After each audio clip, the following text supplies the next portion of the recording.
시청자 여러분 안녕하십니까? 황셰프의 요리 교실입니다. 지금 영국발 변종 바이러스 때문에 전 세계가 다시 공포에 휩싸여 있습니다.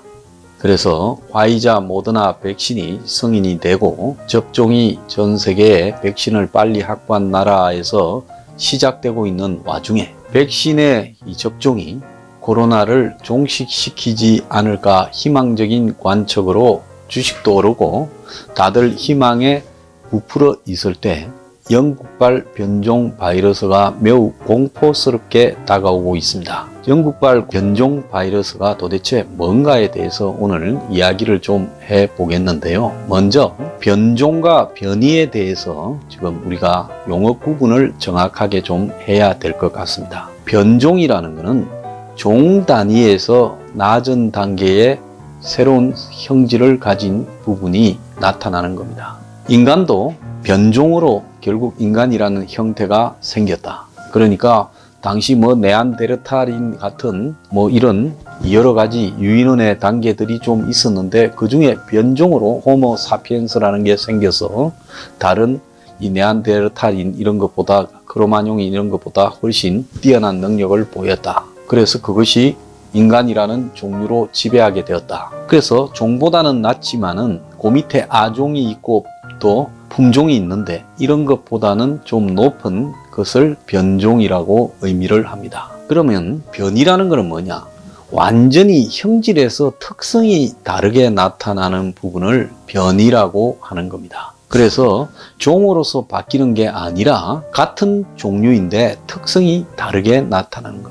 그러면 적어도 영국에 있어서 변종 코로나라고 이야기하는 게 맞냐, 변이 코로나라고 이야기하는 게 맞냐라는 부분에서 정확한 과학적, 의학적 용어는 변이 코로나라고 이야기를 하는 게 맞다라고 생각이 듭니다. 그런데 언론은 편의상으로 변종이라고 이렇게 말을 하고 있습니다. 우리가 아는 바이러스는 세포 단위의 균보다 훨씬 낮은 단계의 미세한 어떤 단백질 물질로 이루어진 것을 바이러스라고 합니다. 그러니까 균을 볼 수 있는 현미경으로 바이러스를 못 보는 수도 있겠죠. 그러면 이렇게 세포도 이루지 못한 바이러스가 어떻게 이다지도 인류를 위협하고 있느냐라고 봤을 때 이것은 매우 인류가 과학, 의학 기술이 발달되었다고 하지만은 기후 환경 파괴가 심해질수록 우리가 여태까지 경험하지 못한 균이나 바이러스가 새로 나와가지고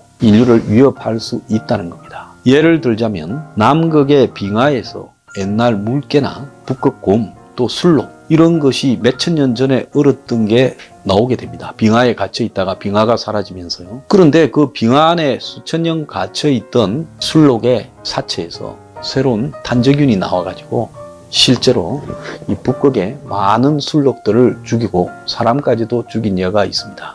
그래서 이런 것처럼 지금 새로운 바이러스나 균이 환경 파괴로 인해서 밀림 깊숙하게 박쥐 같은 동물에게만 있어야 되고 아니면 철저하게 빙하 속에 얼음 속에 있어야 되는데 동토층이 파괴되고 밀림이 파괴되면서 그런 균이나 바이러스가 인간에게 오게 되고 그 과정에서 또 인간이 키우는 오리, 닭 같은 조류라든지 또는 밍크 같은 대량 사육하는 동물에게 박쥐에서 그쪽으로 전이가 되고 그래 전이가 되면서 이 바이러스의 형질이 바꾸어지면서 아주 감당하기 어려운 형태로 인류에게 오게 되는 겁니다. 이번에 코로나 바이러스도 박쥐에서 다른 하나를 거쳐서 사람에게 오게 됐을 가능성이 굉장히 높다라고 보이는 겁니다. 자, 그런데 이번에 코로나 바이러스의 위협성인 부분이요. 제가 1월 말에 이 부분에 대해서 여태까지 본 메르스나 신종플루나 이런 바이러스보다 훨씬 감염력, 전파력이 뛰어나다. 또 치명률이 높다. 그리고 치료제나 백신 개발이 어려울 수 있다고 올해 1월 말에 제가 이야기했습니다. 그때 한국에는 감염자가 1명일 때였습니다.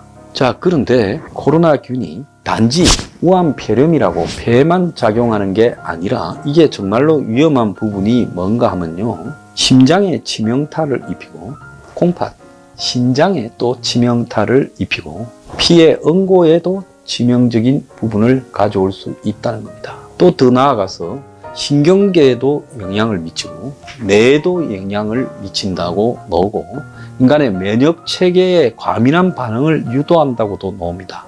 그래서 후각이나 미각이 사라진 사람이, 그러니까 코로나에서 회복이 되어도 많다라거나 머리에서 인지할 수 있는 능력 자체가 확 떨어져서 아무런 생각을 할 수 없다는 것도 코로나균이 다양한 형태로 후각, 미각, 뇌 신경계에 작용한다는 겁니다. 그리고 그 후유증이 굉장히 오래 갈 수도 있다는 측면에서 단지 사망했냐 회복됐냐라고만 분류하는 것은 굉장히 무모한 일이다, 이렇게 보고 있습니다. 자, 그러면 영국의 변종 바이러스 때문에 지금 세계 각국이 영국하고의 항공편이나 교통편을 차단하고 영국을 고립시키고 있고, 그리고 한국도 지금 영국발 변종 바이러스에서 영국에서 귀국한 사람에서 벌써 3명이 확인되고 또 다른 3명이, 1명은 죽었고 조사 중에 있습니다. 그래서 한국에도 이미 영국발 변종 바이러스가 우리가 모르는 사이에 와 있다고 봐야 될 겁니다. 근데 이 바이러스는 전파력이 70%가 높아서 기존에 하루에 1000명이 넣는다면 1700명이 넣는다는 것을 의미한다는 겁니다. 근데 영국에 언제부터 생겼냐? 영국 남부 지방에서 9월 달부터 있었는데 기존의 코로나 바이러스가 밍크라는 동물을 통해서 변이가 발생해서 그 동물에서 다시 또 사람에게 오게 되면서 변이 바이러스를 가지게 되었다, 이렇게 추정이 되고 있습니다. 그리고 영국에서 지금 나오는 사례를 보면 기존의 코로나 바이러스는 기존에 나타난 변이들은 아이들한테는 코로나 바이러스가 어떤 이유인지 모르지만은 바이러스를 감염시키기가 어렵다. 그래서 애들 중에는 아예 감염된 사람이 별로 없습니다. 15세 이하는요. 죽은 사람도 거의 없고요. 그런데 이번에 영국발 변이지만 변종이라고 부르겠습니다. 다들 그렇게 부르니까 변종 바이러스는 아이들한테도 감염시킬 수 있다라는 이야기가 나오고 있습니다. 그런데 영국발 이 변종 바이러스뿐만 아니라 지금 남아공발 변종 바이러스, 또 심지어 나이지리아발 변종 바이러스 같은 다양한 변종 바이러스가 생기고 있는데 이 바이러스 농도가 기존 코로나 바이러스보다 훨씬 높다라는 부분이 심각한 부분으로 이야기가 되고 있습니다. 그건 뭔가 하면 이걸 걸렸을 때 몸의 바이러스 숫자가 기존의 코로나 바이러스보다 변종 바이러스가 기존이 한 100만 개면 걸린다면 이거는 수백만 개가 있을 수가 있다는 거죠. 그렇기 때문에 바이러스로 인해서 사망에 이르게 되거나 여러 가지 장기나 뇌 신경계에 작용을 할 가능성이 훨씬 높아질 수 있다는 겁니다. 그래서 제가 아까 말한 대로 밍크라는 이런 인간과 가까이 있는, 그리고 바이러스가 코로나 바이러스가 전이되기 쉬운 동물을 통해서 다시 사람에게 넘어오는 과정에서 훨씬 더 영악해지고 영리해지고 또 기존의 코로나 바이러스가 가지지 못한 그런 부분을 갖추게 되었다고 볼 수 있습니다. 일반 바이러스는 사람 몸에 들어가 가지고 한 2주 정도의 잠복기를 가지면서 그 사이에 사람 몸에 항체가 형성되면서 역할을 하지 못하고 아주 기저질환이 있거나 노인이거나 약한 사람한테만 발현이 되는데, 이 변종 바이러스는 아주 많은 양이 사람 몸 속에 오랫동안 잠복을 해 있을 수 있다는 겁니다. 그렇기 때문에 이렇게 장기간 오랫동안 체내에서 존재하면서 다시 또 복제를 해 나갈 때 이것은 더 많은 바이러스를 만들어낼 수 있다는 거죠. 사람 몸과 반응을 보이면서 새로운 바이러스를요. 그러면서 또 그렇게 만들어진 새로운 돌연변이 바이러스는 지금 그 과정에서 사람 몸속에 오래 있으면서 우리 몸에서 백신을 맞거나 또 항체가 형성된 부분에 대해서 내성을 가질 수 있다는 부분이 있습니다. 쉽게 이야기하자면 항체나 백신은 코로나 바이러스의 스파이크 단백질, 다른 세포로 쉽게 침투하는 것을 침투하지 못하도록 막아주는 능력이 세포 표면에 형성된다라고 봐야 되는 겁니다. 근데 이 변종 바이러스는 계속 단백질 모양을 변화시켜서 이 항체나, 그러니까 병에 걸렸던 사람이나 아니면 백신을 맞은 사람이 몸에 형성되는 항체가 지금 스파이크 단백질이 침투하지 못하도록 막는 역할을 약화시킬 수 있다는 겁니다. 그걸 뛰어넘어서 침투할 수 있다는 겁니다. 자, 그러면 백신을 맞은 사람도 걸릴 수 있다는 거냐? 지금으로 봐서는 과학자들은 이번에 나온 모더나나 화이자 백신이 지금 변종 바이러스도 마찬가지로 침투하기 어렵게, 스파이크 단백질이 침투하지 어렵게 만들 수 있다, 그렇게 이야기를 하고 있고, 저도 그렇게 됐으면 좋다고 믿고 있습니다.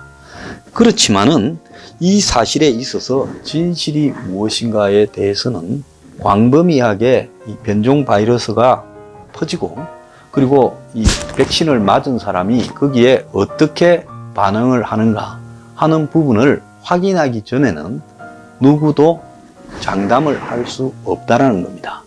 근데 이번에 영국발 변종 바이러스가 위험한 게 아니라, 바이러스가 저런 식으로 빠르게 인간의 치료제나 백신을 앞서가면서 진화하게 되면 언젠가는 백신이 통하지 않을 수 있는 코로나 바이러스가 나타날 수 있다는 겁니다. 왜?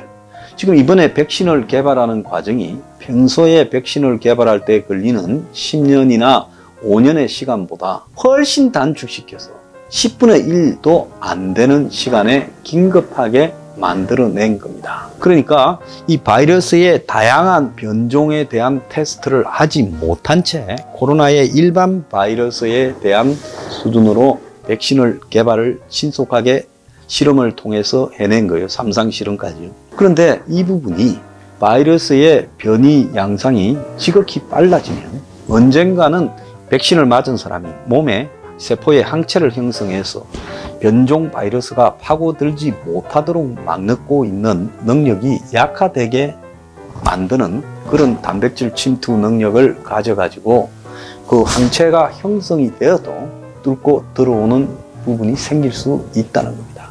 그래서 이번에 영국 변종 바이러스가 화이자, 모더나 백신 등에 통할 것인가 여부를 첫째는 지켜봐야 될 것 같고요. 설사 이번에 영국 변종 바이러스를 막아냈다 하더라도 앞으로 생기는 더 강한, 그야말로 백신의 내성을 가지는 바이러스가 만들어지고 항체가 무력화될 수 있는 상황이 된다면 이거는 처음부터 게임을 다시 돌아가야 되고, 이 바이러스하고 게임에서 인간이 진 상태에서 상황이 전개될 수 있다고 보고 있습니다. 어쨌거나 백신도 지금 내년까지 84억 명의 세계 인구 중에 20억 명만 맞게 되기 때문에 세계가 이 백신으로 완벽하게 내년까지 빠져나오지 못합니다. 코로나에서요. 내후년쯤 가야 그때 이 백신이 통한다면 빠져나올 수 있다고 보는데요. 그래서 이 싸움을 너무 이렇게 조급하게 백신이 끝낸다라고 판단하기보다는 백신의 생산 능력, 그리고 또 다양한 변종의 대응 능력을 지켜보고 판단해야 될 것 같습니다. 코로나 싸움의 승패는 다양한 급속히 진화하는 변종 바이러스에 일반적인 모델의 백신이 통할 수 있는가에 달려 있다.